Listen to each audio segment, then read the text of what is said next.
जो पेपर है अग्निवीर का है, ठीक है।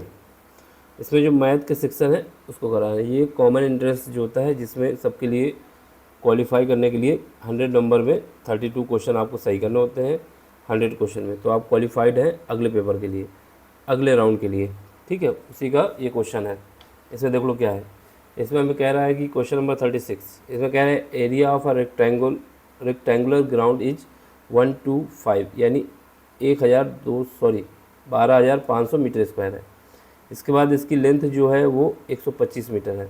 अब आपको पैरीमीटर बताना है। देखो रेक्टेंगल क्या होता है, ये रेक्टेंगल होता है, रेक्टेंगल के आमने सामने की डायमेंशन इक्वल होती हैं, ठीक है। तो यहाँ पर ये दिया हुआ है, जो लेंथ है 125 दी गई है, एरिया जो है, एरिया कितना दिया गया है 12500।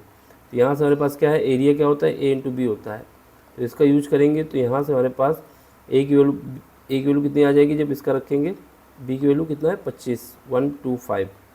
तो यहाँ से ए की वैल्यू हमारे पास आ जाएगी 100।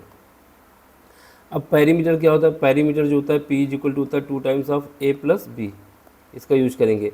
तो 2 कितना है, 2 तो कांस्टेंट है, ए कितना है 100 है, बी कितना है 125 है। तो जब ऐड करेंगे तो कितना आ जाएगा 2 इंटू 225। तो ये इसको सॉल्व करने के बाद आ जाएगा 450। Option number A. बस इतना ही करना था, ये इतना सॉल्व करके दिखाया, आपको सीधे ही ऑप्शन आ जाना चाहिए था कि इससे करेंगे 100 आएगा, 100 ऐड कर देंगे तो ऑप्शन हमारा ये आ जाएगा। अब अगला क्वेश्चन है 37। इसमें क्या है, इफ़ ए 20 और 10 20 x और 40 क्या है, प्रोपोर्शनल है। प्रोपोर्शनल का मतलब है कि 10 डिवाइड बाई 20 कर दो और is equal to x divide by 40 कर दो। तो यहाँ से 0 से 0 कट जाएगा, 2 से काटेंगे तो 20 आ जाएगा, यहाँ से x की वैल्यू आ जाएगी हमारे पास 20। देखो कोई ऑप्शन है, ऑप्शन बी। सिंपल से क्वेश्चन है, बस देख के लगाना है। अब इसमें कह रहा है कि आपके पास 10 जनवरी 2004 को ट्यूसडे है, आप उस दिन, तो आपको ये बताना है कि 10 जनवरी 2005 को क्या होगा। देखो ये जो 2004 है ये हमारा लीप ईयर है। जब लीप ईयर होता है तो अगर सेम डेट हमको चाहिए अगले साल, तो कौन सा दिन होगा, एक दिन और फिर उसका लीप ईयर की वजह से एक दिन और, यानी 1 + 1। देखो अगर नॉर्मल ईयर होता है तो हमें, अगर जैसे 1 जनवरी आज है 2000 जो भी हो ईयर, इसके बाद अगले ईयर के लिए 1 जनवरी को क्या होगा, अगर नॉर्मल ईयर है तो केवल एक दिन एक्स्ट्रा कर देंगे, यानी आज अगर मंडे है तो अगले दिन ट्यूसडे हो जाएगा। लेकिन वही लीप ईयर होता है तो 2 दिन ऐड कर दिए जाते हैं। तो 2 दिन ऐड करने के मतलब ट्यूसडे के बाद क्या आता है वेडनेसडे के बाद क्या आता है थर्सडे। तो क्या होगा, ऑप्शन बी, क्योंकि 2004 जो है मेरा लीप ईयर है। अगर यही क्वेश्चन हमसे पूछता कि 10 मार्च 2004 को ट्यूसडे है, तो आपको बताना है 10 मार्च 2005 को क्या होगा। तो याद रखना फरवरी इंक्लूड नहीं हुई है, क्योंकि मार्च के बाद, मार्च से पहले फरवरी निकल चुकी है, तो हमारा एक दिन ही इंक्लूड होगा, क्योंकि 2004 जो लीप ईयर है उसके बाद भी फरवरी जब तक इंक्लूड नहीं होगी जब तक नहीं माना जाएगा। तो ऑप्शन हमारा बी हो जाएगा। अगला क्वेश्चन देखो, इसमें क्या है, एक cyclist 12 kilometre in an hour, what is his speed in metre per minute. Metre per minute पूछा है इसने। देखो 12 किलोमीटर है, 12 किलोमीटर को 1000 से मल्टीप्लाई करेंगे कितना आ जाएगा, 12,000 किलोमीटर, मीटर आ जाएगा। 12 किलोमीटर है, उसको मीटर में बनाने के लिए 1000 से मल्टीप्लाई किया। अब इसके बाद पर आवर है, तो आवर को हमें क्या बदलना है, मिनट में बदलना है, तो 60 से डिवाइड कर देंगे, तो 0 से एक 0 कट जाएगा, 6 से काटेंगे 2 बार में जाएगा और मल्टीप्लाई कर देंगे 200। तो ये हमारा क्या आ जाएगा, मीटर पर मिनट। याद रखना पर मिनट आया है, तो ऑप्शन हमारा क्या आ जाएगा, सी ऑप्शन। अगला क्वेश्चन देख लो, इसमें क्या है, अब हमसे कह रहा है कि speed of 1 kilometre per hour is equal to, अब हमें जो यूनिट दी गई है मीटर पर सेकंड में दी गई है, तो 1 किलोमीटर में कितने मीटर होते हैं, 1000 मीटर होते हैं, तो ये मीटर हो जाएगा। अब इसके बाद क्या है कि जो आवर है, 1 आवर में कितने मिनट होते हैं 60, और 1 मिनट में कितने सेकंड होते हैं 60 सेकंड होते हैं। तो यहाँ से 2 जीरो कट जाएगा, ठीक है।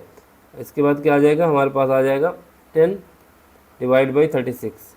10 डिवाइड बाई 36 कहीं पे आ ही नहीं रहा है, तो हम क्या करेंगे 100 से ऊपर मल्टीप्लाई कर देंगे। तो 100 से जब मल्टीप्लाई करेंगे तो ये पूरा हो जाएगा 1000, ये हमारा ये हो जाएगा। इसमें जो ऑप्शन दिया है काटा पीटा नहीं है, सीधे दे दिया है।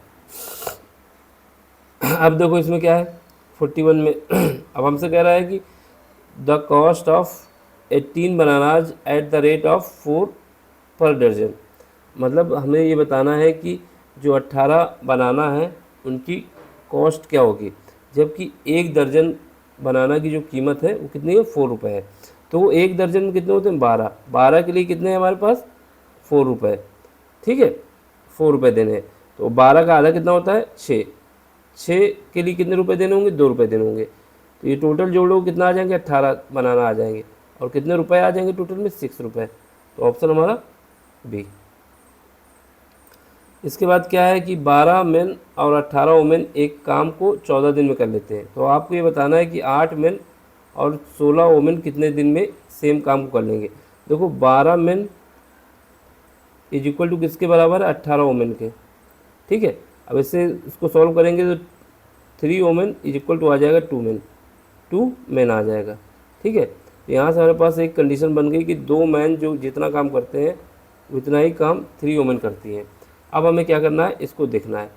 8 मैन को हम क्या लिख सकते हैं, 8 मैन प्लस कितना है, 16 वुमेन कितना काम करेंगे ये हमें पता नहीं है। देखो 8 मैन को हम क्या लिख सकते हैं, 8 को 4 into 2 man plus 16 women is equal to, अब यहाँ पे देखो हमें क्या करना है, काम निकालना है। तो 14 डे और कितना, 14 दिन में कितनी वुमेन काम करती हैं, 18 वुमेन। क्योंकि हमने ये क्या है, 2m की जगह क्या लिख देंगे, 3w। तो 4 इंटू 3w plus 16w is equal to 14 into 18। तो यहाँ से कितना आ जाएगा, 12 तो 28 आ जाएगा। 28 वुमेन इज इक्वल टू आ जाएगा 1480। इसको काटेंगे तो 2 टाइम्स जाएगा। ठीक है, फिर इसको काटेंगे कितना जाएगा, 9 टाइम्स जाएगा। तो यहाँ से वुमेन बराबर हमारा कितना आ जाएगा, 9 वुमेन। ठीक है, सॉरी ये ओमेन से ओमेन कट जाएगा क्योंकि यहाँ पर ओमेन है ना, ये 18। अब हमारे पास डे आ जाएगा, यहाँ पर ये डी रहेगा, यहाँ पे डी का मल्टीप्लाई और कर दो तो यहाँ से डी कितना आ जाएगा, डी हमारा आ जाएगा 9 डे। तो ऑप्शन हमारा डी। अब अगला क्वेश्चन देखो। अब क्या है, हमें इसमें पूछा जा रहा है कि 43 में the average of the height 5 student. तो इसमें जो मिडिल में होता है वही आंसर होता है, क्योंकि 5 है, 30, 40 और 50, 60, 70। तो ऑप्शन हमारा क्या हो जाएगा, बी। कैसे होता है, वही बात है कि n + 1/2। तो n कितना है, 5 है, +1 डिवाइड बाई 2 कितना आ जाएगा, 3 आ जाएगा। अब 3 वाला टर्म कौन सा आ रहा है, ये आ रहा है एवरेज। तो ऑप्शन हमारा बी आ जाएगा। तो इसमें देखो क्वेश्चन नंबर 44 में, at what rate percentage per annum will a sum of money is double. अब हमसे कह रहा है कि मनी कब डबल हो जाएगी, कितने रेट से। तो इसमें क्या सिंपल सा फार्मूला लगाना है, SI is equal to PRT divide by 100। यहाँ पे SI कितना है, क्योंकि डबल मनी हो रही है यानी इंटरेस्ट भी हमको P मिलना चाहिए, मनी भी P रहेगी। रेट कितना है पता नहीं है, टाइम कितना है 8 साल है, और ये 100 है, क्या है 100 है। यहाँ से इसको काट देंगे तो यहाँ से हमारे पास R की वैल्यू आ जाएगी 100 डिवाइड बाई 8। तो ये आ जाएगा 12.5 कुछ, ऑप्शन नंबर ए। अब अगला क्वेश्चन देखो, इसमें 45 में, a man buy a toy for 1000 and sell 150 his gain percentage. अब इसको कितना प्रॉफिट हुआ, यानी 1000 रुपये में ख़रीदा है, 1500 में बेच दिया है। तो इसका जो चेंज आया कितना आया, 500 का, 1500 माइनस 1000, कितने में ख़रीदा था, 1000 में। किससे मल्टीप्लाई करोगे, 100 से। तो यहाँ से ये कट जाएगा, 2 जीरो, 1 जीरो यहाँ से कट जाएगा, तो कितना बचेगा, 50% का उसको प्रॉफिट हुआ है, ऑप्शन बी। अब इसके बाद क्या है, इसमें देखो सिंपल सा क्वेश्चन है, इसमें कुछ है नहीं। इसमें क्या है कि 3 आवर्स एंड 45 मिनट्स सेकेंड में क्या होंगे। तो 3 आवर्स इसको सेकेंड में, 1 घंटे में 60 मिनट, 60 मिनट में 60 से 1 मिनट में 60 सेकेंड। तो मल्टीप्लाई करो कितना आ जाएगा, 0 0, और ये आ जाएगा 72, 18 चौको 72, 70, 36, 108 आएगा, सॉरी 36 से ये क्या होता है, 6 × 6 36, 36 का 3 से मल्टीप्लाई करोगे 108, इसके बाद क्या है 45 मिनट है, तो 45 इंटू 60 इसको सॉल्व करोगे तो कितना आएगा 0 0, यहाँ पे आ जाएगा 24 24 3 27, इसको ऐड कर दो 0 0 5 3 1, तो ऑप्शन हमारा क्या आना चाहिए, ऑप्शन हमारा ए आना चाहिए। अगला क्वेश्चन देखो, इसमें कह रहा है कि 30% ऑफ 140x% ऑफ दिस। इसमें कुछ नहीं करना है, इसमें क्या करना है 30% लिखना है, 100% लिखना है, सॉरी 140% लिखना है, और इज इक्वल टू कर देना है किसके, x के, यहाँ पे परसेंटेज नहीं लिखना हमको, ठीक है। ये हमारा कितना था, इसको फिर से लिख दो 30 40 140 x इंटू 84, ये 0 से 0 काट दो, 14 से काटोगे 7 बार में जाएगा, कितना बार हो, 7 दूनी 14, और यहाँ पर एक हमारे बचेगा 1, इसके बाद यहाँ पे बचेगा हमारे पास 2, ठीक है। अब इसको काट दो तो यहाँ पे 6 बचेगा, ठीक है, 6 बचा। अब इसके बाद इसको काट दो तो यहाँ पे 5 बचेगा, तो यहाँ से x किलो हमारे पास आ जाएगी 5, तो ऑप्शन हमारा A. Next question, which one of the following is equivalent this, इसके इक्विवेलेंट क्या है, 6 डिवाइड बाई 20 इंटू 100 कर दो, 0 से 0 काट दो, फिर इसके बाद 5 आ जाएगा, फिर इसको मल्टीप्लाई कर दो 30% आ रहा है, ऑप्शन डी। अब इसका जिसमें कह रहा है स्क्वायर रूट क्या होगा इसका, देखो क्योंकि लास्ट में 6 आया है तो जाहिर सी बात है या तो 6 आएगा या तो 4 आएगा। अब 96 हो नहीं सकता, 96 ज़्यादा बड़ा हो जाएगा, 33 हो ही नहीं सकता, 24 ज़्यादा छोटा हो जाएगा, तो ऑप्शन हमारा 64 हो जाएगा। अब इसमें देखो एलसीएम निकालना है इसका,